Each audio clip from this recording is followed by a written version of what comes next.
तो दाधक बदाप सूत्र हो गए थे। दारूप और धारूप वाली धातुओं की घुसंजा होती है दाप और दैप को छोड़कर। जैसे दाप और दैप की घुसंजा नहीं होगी तो अच उपसर्गात तय, अजंत उपसर्ग से उत्तर घुसंजक को अच उपसर्गात तय निकालो सूत्र 7वें अध्याय के चौथे पाद में।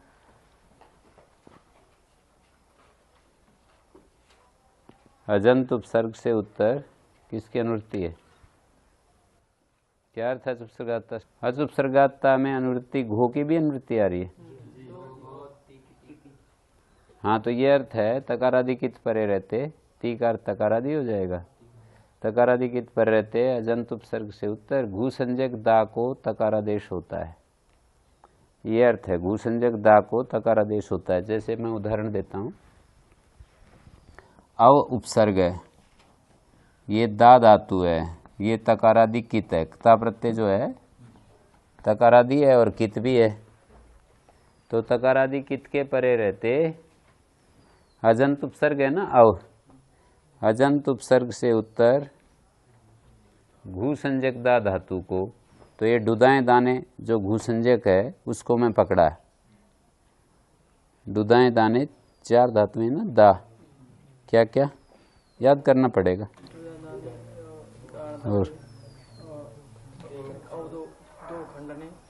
और देंग रक्षण है, इनका गण भी याद करना पड़ेगा। ये भी वादिगण की है। दान दाने और देंग रक्षणे दोनों वादिगण की हैं और 2 खंडने दिवादिगण की है। और दुधाएं धारण पोषण ज्योत्यादि और धेट पाने भ्वादि हैं। और 2 छुड़वाई हैं तो दैप शोधने और दाप लवने। दाप लवने अदादिगण की है और दैप शोधने भ्वादिगण की है। दायती 2 को छुड़वाया, बाकी घुसंजा होती है ना। तो यहाँ घुसंजा होने से अच उपसर्गाता जंत उपसर्ग से उत्तर तकारादेश होता है। कहाँ बैठेगा ये तकारादेश?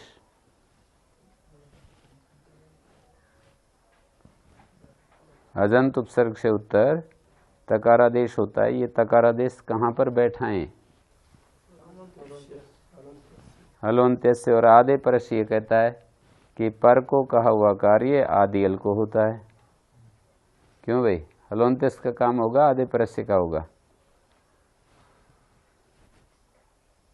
आप बोलिए, हलोन्त्यस्य लगेगा या आधे परस्य? कौन सा सूत्र लगेगा यहाँ?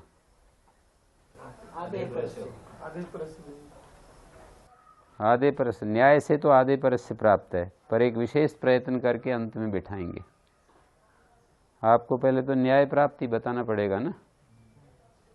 जैसे अलोन्त्यस्य ने कहा अंतिम अल को आदेश होता है, पर आधे परस्य और अलोन्त्यस्य दोनों यदि कहीं प्राप्त हो तो आधे परस्य बलवान है।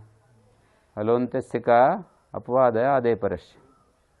पर को कहा हुआ कार्य आदि अल के स्थान में, यहाँ पर को कहा है ना, ये जो कहा अजंत उपसर्ग से उत्तर यही तो है पर को कहा हुआ कार्य। तो आदि अल यहाँ पर दा धातु का जो दकार है वो आदि अल है। लेकिन यहाँ पर अच उपसर्गाता सूत्र में अचय पद में आवृत्ति करके, मतलब 2 अचय पद हैं हमारे पास तंत्र न्याय से। एक पद के द्वारा जब 2 उसी तरह के 2 पदों का ग्रहण हो, मतलब एक अचय के अंदर एक और अचय चिपका हुआ है बिल्कुल वैसा का वैसा। सूत्र में अच उपसर्गाता में जो ये अचय पद है ना, ऐसा का ऐसा एक और इसके ऊपर चिपका हुआ है हूबहू। ठीक है, चिपका देते नहीं है कागज के ऊपर, जैसे चिपका दें तो अचय के ऊपर एक और अचय चिपका रखा है, तो 2 अचय निकल गए हमारे पास। 2 अचय निकल करके आ गए। एक अचय नहीं है, कागज के ऊपर लिख दिया मैंने, फिर एक अचय बिल्कुल हूबहू वैसा ही अचय लेकर के उसके ऊपर चिपका दिया। एक शेष नहीं है ना, तो ऐसी स्थिति तो एक शेष नहीं हो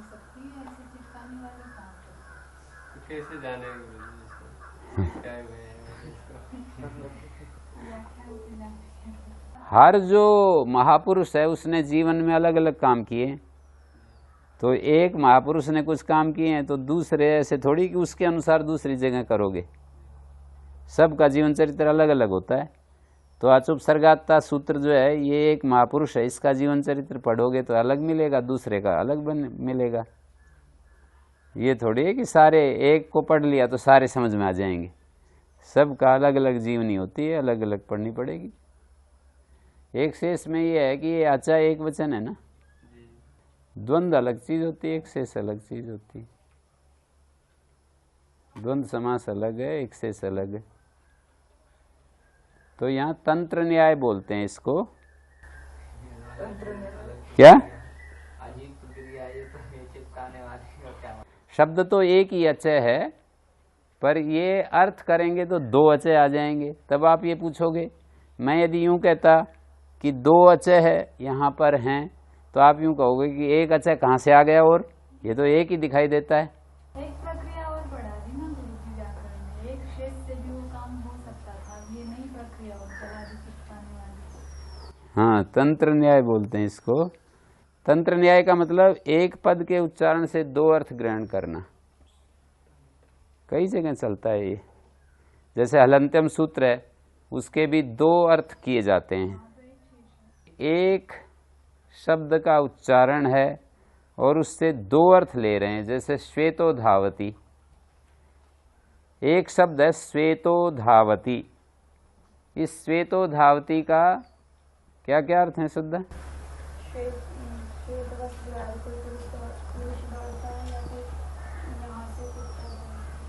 हाँ, स्वा इता धावती।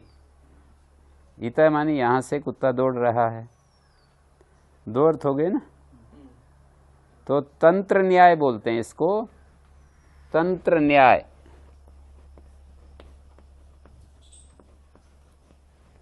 तंत्र न्याय का मतलब ये होता है एक शब्द का उच्चारण है, एक बार ही उच्चारण है और उससे दो अर्थ गृहीत हो रहे हैं। एक शब्द के उच्चारण से दो अर्थ जहाँ ग्रहण किए जाते हैं, तो इस व्यवस्था को तंत्र न्याय कहते हैं। शब्द तो एक बार बोला गया, वक्ता जो है ना वो लाघव के कारण से एक बार ही बोल देता है, श्रोता उसको अपने अनुसार दो अर्थ करके ग्रहण करता है। वक्ता है पाणिनि, उसने अचय उपसर्गात्ता एक बार बोल दिया अचय, श्रोता उसको अपनी सुविधा के अनुसार दो अचय के रूप में देखता है कि अचय यहाँ पर समान आकृति समान आकार प्रकार वाले जो शब्द हैं वहाँ ये न्याय लगता है कि एक ही शब्द बोला उसके अनुसार दूसरा शब्द भी गृहीत हो जाता है। तो तंत्र न्याय से यहाँ पर दो अचय पद हमारे पास आ गए। तंत्र न्याय में जैसे शब्द एक ही है तो उसके अर्थ अलग अलग होंगे। श्वेता है, इसमें दो अर्थ ले लिए श्वेता के, स्वा और इत है। हाँ। और श्वेत गुणयुक्त। हाँ। तो यहाँ पर भी अचय दो हैं और अर्थ दोनों के अलग अलग इस तरह से होंगे कि एक पंचमी विभक्ति का है, एक षष्ठी विभक्ति का है। एक अचय पद जो है पंचमी का एक वचन और एक अचय पद षष्ठी का एक वचन। इस तरह भी यहाँ एक शेष नहीं हो पाता कि एक विभक्ति में एक शेष होता है। स्वरूपणाम एक शेष, एक विभक्तों में समान विभक्ति होनी चाहिए। यहाँ दो विभक्तियां अलग अलग हैं। एक अचय पद पंचम्यंत है तो उपसर्ग का विशेषण है वो, एन विधि तदंत तदंत विधि होकर अर्थ बनेगा अजंत उपसर्ग से उत्तर। अच विशेषण है उपसर्ग का तो अजंत उपसर्ग अर्थ हो गया। और दूसरा अचय स्थानीय निर्देश के लिए है, अजंत उपसर्ग से उत्तर घूसंजक दा धातु के अच के स्थान में तकारादेश होता है, हैं? तो यहाँ पर अव और दा आ के स्थान में तय हो गया और ये तय, और खरीचे से इस द को और झरो झरी सवर्णे, हल से उत्तर झर का लोप झर परे रहते विकल्प से होता है। एक बार 3 तकार रहेंगे, एक बार 2 तकार रहेंगे। अवत्तम बन गया ना। झरो झरी सवर्ण है, हल से उत्तर, झर का लोप, सवर्ण झर परे रहते हैं। नहीं आया? क्या नहीं आया? कौन सा? अजंत उपसर्ग है अव, और दा धातु भूसंज्ञक दा धातु है, इसके अच के स्थान में तय हो गया तो अच है। आ के स्थान में तय हो गया, खरीचे से द को तय हो गया, जरूर जरी सवर्ण है।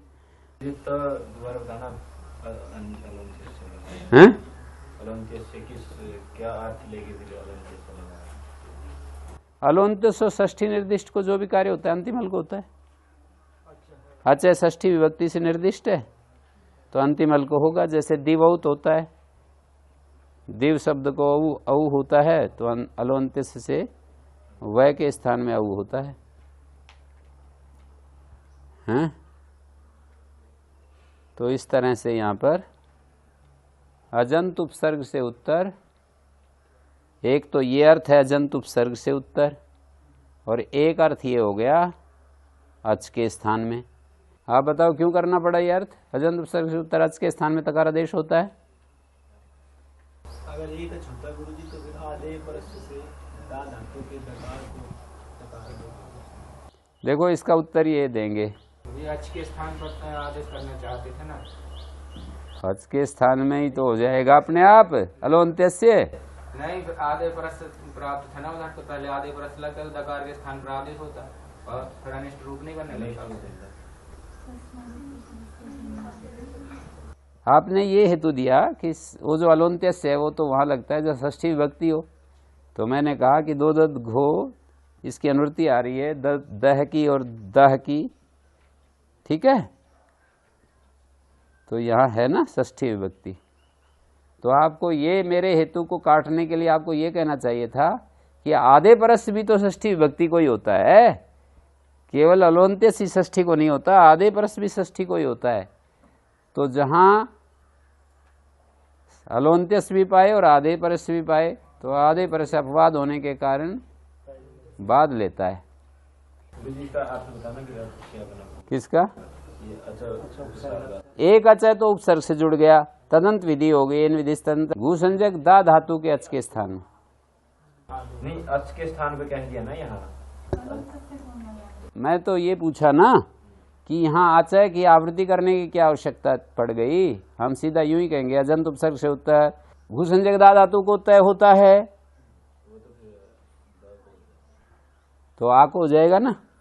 द में 2 वर्ण है ना, द और आ, तो द को ता होता है, इसका अर्थ यह है कि दा धातु को तय होता है, और दा धातु में 2 वर्ण है, तो 2 वर्ण होने से आ को हो जाएगा।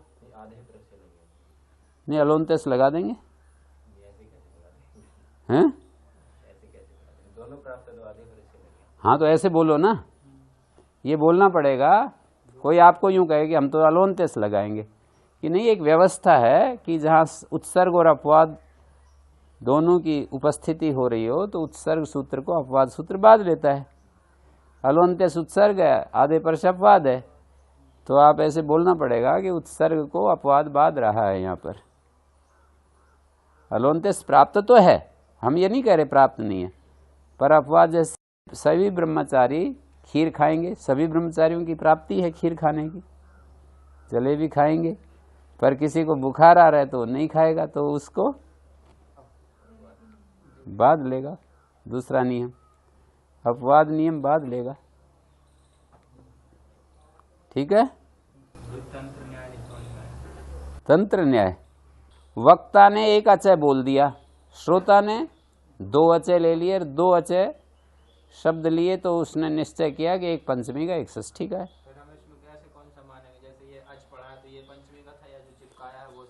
नहीं वो तो कोई समान लो, 2 अचय है बस, 2 अचय पद है, एक पंचम्यंत एक षष्ठ्यंत है, ठीक है।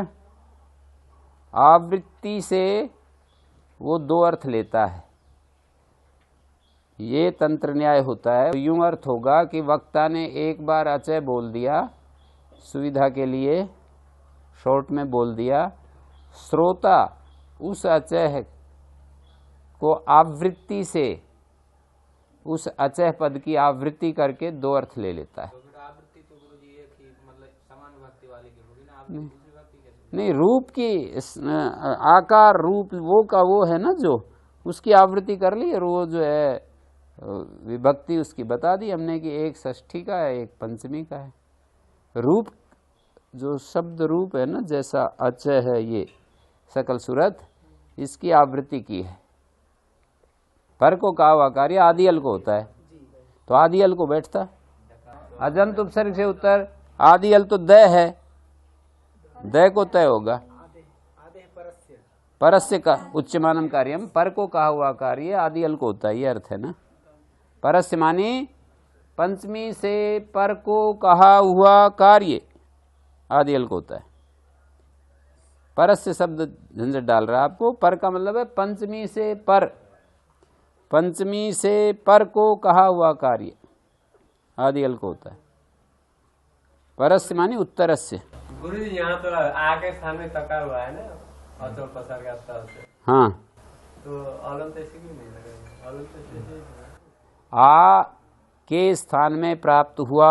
आधे परस ने कहा कि द के स्थान में हो, और चाहते हैं रूप बनता है आ के स्थान में ही करने से, तो इसलिए उसको आवृत्ति किए। आवृत्ति नहीं करेंगे तो द को ही पाएगा और रूप नहीं बनेगा, अवत्तम रूप बनते हैं। अभी अगला मैं उदाहरण जो दे रहा हूं, ये तो दा धातु घुसंजक का उदाहरण है। यदि हम दैप शोधने का बनाएंगे तो यहां पर नहीं लगेगा ये सूत्र। कौन सा? उपसर्गाता घुसंजक दा धातु को ग्रहण किया है, ये घुसंजक दा नहीं है, तो अवदातम मुखम, अवदातम इसका अर्थ क्या होगा? शुद्ध मुख, शुद्ध किया हुआ मुख है, कुल्ला आदि किया हुआ। और जैसे दा धातु है, लप दाप लवने है ना, और इससे क्ता प्रत्यय है, तो इसकी घुसंज्ञा नहीं है ना, पै तो अलंत्यम चला जाएगा, इसकी घुसंज्ञा नहीं है। घुसंज्ञा न होने से यहाँ पर दो दत घो नहीं लगेगा, तो दातम ही रहेगा। दातम बरही, बरही जो घास होती है उसको काट दिया है। और जो दा धातु होती है ना, दुदाएं दाने, घुसंजक दा धातु, इससे क्ता प्रत्यय आएगा तो दो दत घो, दा को दद आदेश होगा। तो अब बताओ जी, अलोन्त्यस क्यों नहीं लग रहा? दा को जब दद करेंगे, दो दत घो, घुसंजक दा धातु को दद आदेश होता है, तो यहाँ अलोन्त्यस क्यों नहीं लग रहा? हाँ, अनेकाल सिद्ध सर्वस्व जो है वो संपूर्ण के स्थान में करा देगा। अंतिम अल को वही होता है जो एक अल हो, अंतिम अल को वही आदेश होता है जो एक अल वाला हो, और आदि अल को भी वही होता है जो एक अल हो।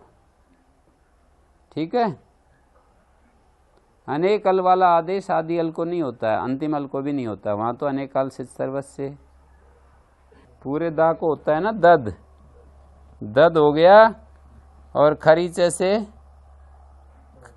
तय हो गया, तो बन गया दत्तम। दत्तम ही तो बोलते हैं, किम तेन फलम दत्तम नवा, ऐसे बोलेंगे, उसने फल दिया या नहीं, ऐसे कहेंगे ना। मया तस्मै फलम दत्तम। तो भूसंज्ञा के संदर्भ में कुल कितनी धातुओं की चर्चा हुई? कुल 8 धातुओं की चर्चा हुई है, उनमें से 2 को मना किया है। 6 की घुसंज्ञा है, 2 की नहीं है। चर्चा 8 धातुओं की है मैंने, सारे धातुओं के रूप भी बना बना करके दिखाए हैं।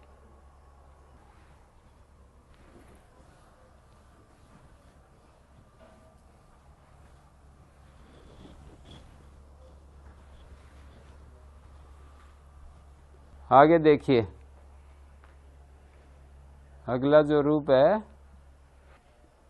अचुपसर्गात्ता, और इससे आगे क्या सूत्र है? हाँ, वो तो नहीं लगेंगे। दो दत गो हो गया, दोदत घो अचुपसर्गात्ता द्यति सेति मास्था मित्ति कीति। ये जो द्यति धातु है ना, इसके विषय में ये द्यति जो है दो धातु का रूप है। द्यति ओता से नहीं हो रहा है। द्यति सेति मास्था मित्ति कीति तकारादि कित पर रहते दो धातु को इकारादेश होता है, तो दा धातु और कितिन प्रत्यय।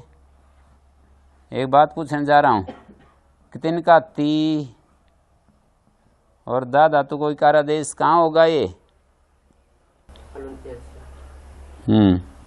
आधे परस क्यों नहीं लगा?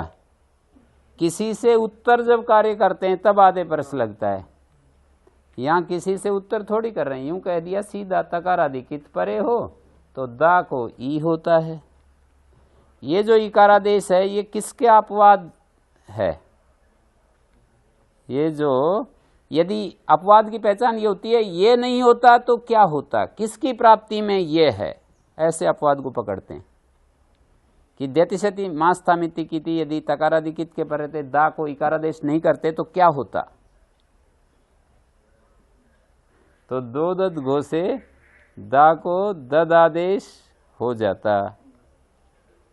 क्या रूप बनता? दत्ती बनता और बनता है दिति। ठीक है, दिति रूप बनता है। आ को ई कर दिया है। दो दद घो भी तकारादिकित में ही करता है, तकारादिकित पर रहते दा को ददादेश हो जाता है। तो द्यति सति मास्था मित्ति कीति से आगे सूत्र पाठ करो। साक्षोरन्यतरस्याम ददातेर ही। ददातेर ही ये किसका अपवाद है भाई? दुधा धारण पोषण हो, धा धातु है और क्ता प्रत्यय ही आदेश कर दिया, हितम बना दिया। जैसे अभिहितम रूप न है ना, और न अभिहितम अनभिहितम, तो धा धातु का क्ता के पर रहते हित और अभिउपसर्ग अभिहित। ददातेर ही ये सूत्र नहीं यदि होता तो क्या होता, ये पूछ रहा हूं। हाँ जी आप बताओ। उसका भी अपवाद यहाँ पर कोई प्राप्त है या नहीं? घुमास्था का भी कोई अपवाद यहाँ पर प्राप्त हो रहा है या नहीं हो रहा? किसी को नहीं आ रहा है, आप बताओ। हैं? हाँ जी नारायण जी। घुमास्था मान लीजिए ना हो यहाँ, तो क्या कुछ और भी हो सकता है? दो दद गो में क्या दिक्कत हो रही है आप लोगों को? वो क्यों नहीं आ रहा है? पर हाँ उसमें तो दा है, उसमें तो दा है। ठीक है, ठीक कहा आपने, उसमें तो दा पड़ा है। धा घू संजक दा भी होती है और धा भी होती है। अब बताओ और कोई प्राप्त है?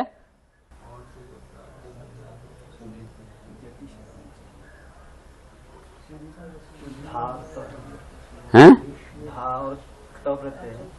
हाँ अच्छा, मान लीजिए हमने अभी जोड़ दिया, तब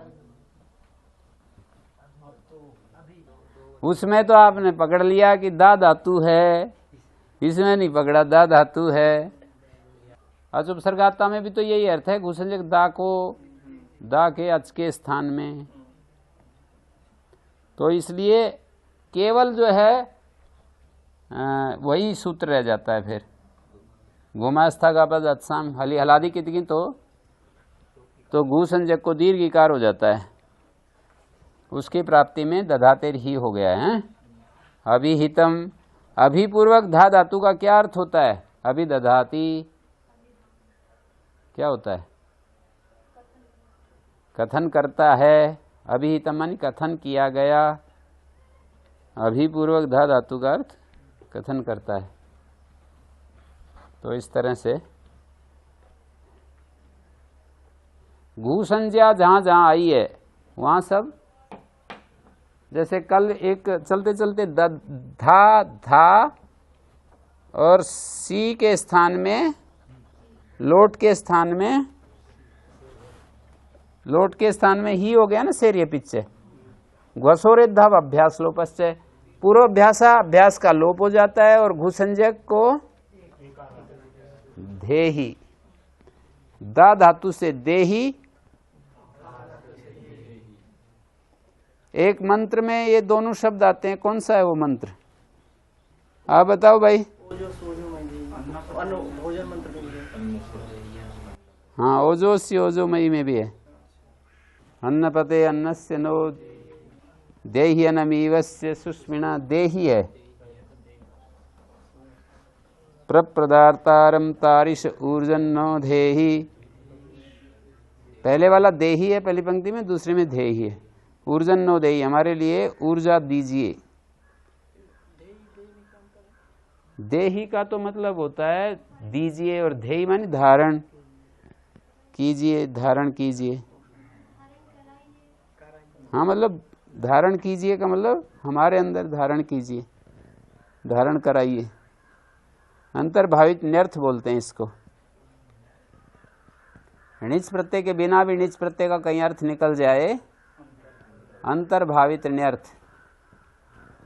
देहि का अर्थ तो यही होता है, धारण करो।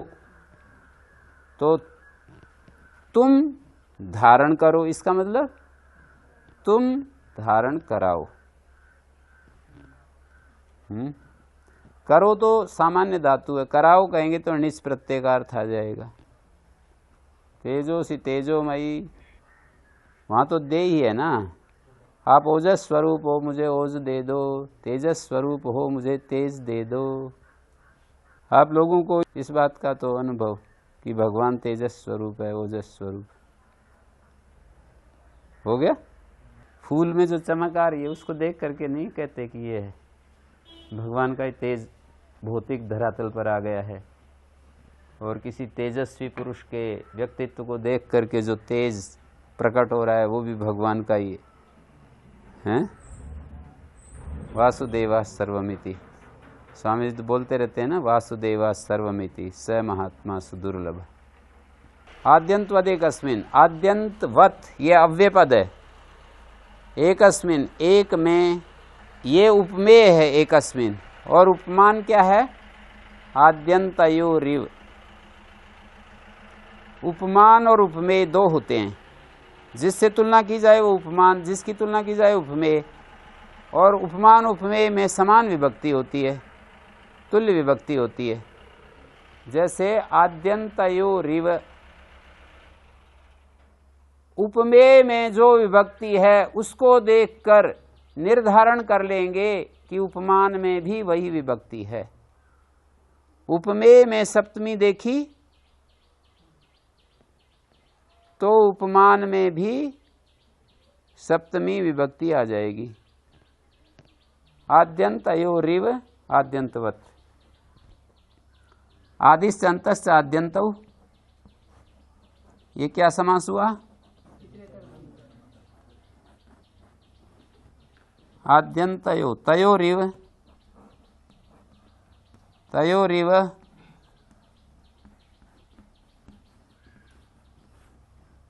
तो आद्यंतवत हो गया है। आद्यंत आगे ओस सप्तमी का द्विवचन है ये, और वती प्रत्ययवती का इकार लोप हो जाएगा। सुबो धातु प्रातिपदिक हो, ओस का लुक आद्यंतवत बन गया ना। एक में आदि के समान और अंत के समान कार्य हो जाता है।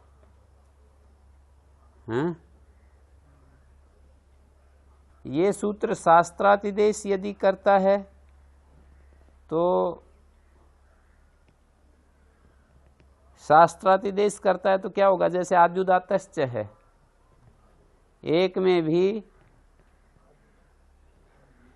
आदि इस व्यपदेश को प्राप्त करा देगा, और आदि व्यपदेश को प्राप्त करा करके वो सूत्र आद्युदातश्च अपना कार्य कर देगा। जैसे उपगु शब्द से अण प्रत्यय किया, अण का अण तो चला गया, हलंत्यन से आकार बचेगा।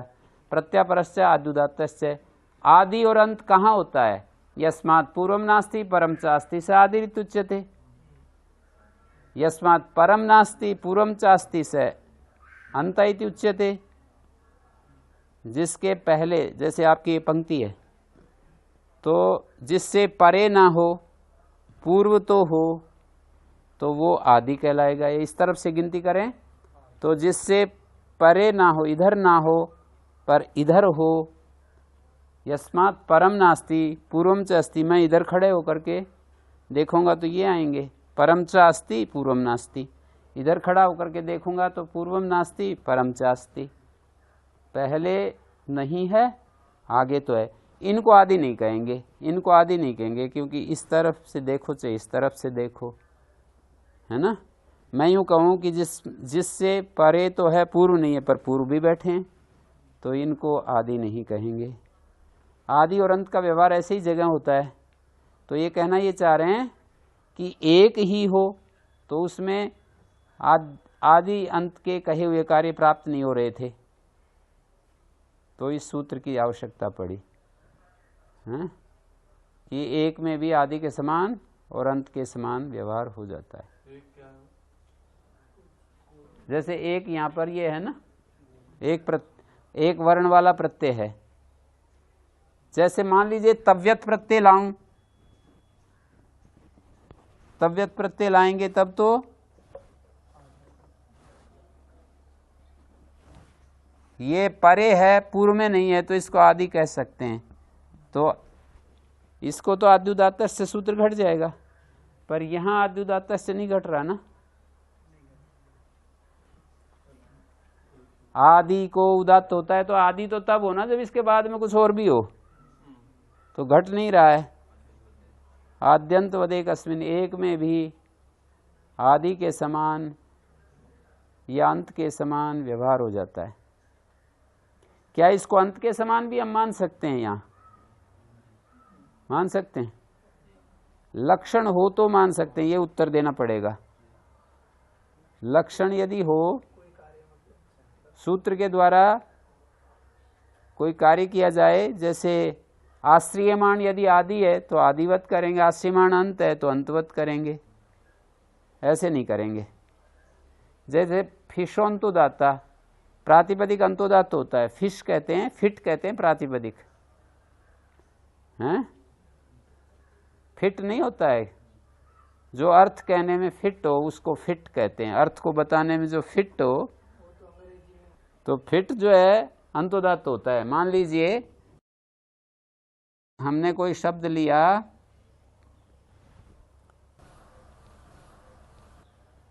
राम शब्द लिया जैसे, तो ये उदात्त हो गया ना राम शब्द। अंत को उदात्त होता है, राम अंतोदात्त शब्द है ना, पता है? राम अंतोदात्त। वैसे तो घय प्रत्यय है, घय में जो है इनित्यादि नित्यम आद्युदात्त होना चाहिए। करसात्व तो घयंतोदात्त है। घयंत जो है आकार वाला घयंत शब्द अंतोदात्त होता है, हैं? तो राम अंतोदात्त है। और मान लीजिए अ ही शब्द हम ले ले, परमेश्वर का नाम अ होता है, तो इसको क्या करें? तो इसको आप अंतोदात्त कहोगे या आद्युदात्त कहोगे? दोनों नहीं कह सकते। फिशोंतोदात्ता लक्षण है ना, तो अंतोदात्त ही होगा। इसको अंतोदात्त होते हुए भी, एक होते हुए भी इसको आद्युदात्त नहीं कह सकते आप कि ये शब्द आद्युदात्त है, ऐसा नहीं कह सकते। अ जो है अंतोदात्त है, इसी भाषा को आप बोल सकते हो। अ आद्युदात्त है ये नहीं बोल सकते हो। लक्षण नहीं है ना, प्रातिपदिक आद्युदात्त होता है ऐसा लक्षण नहीं है, प्रातिपदिक अंतोदात्त होता है ऐसा तो लक्षण है।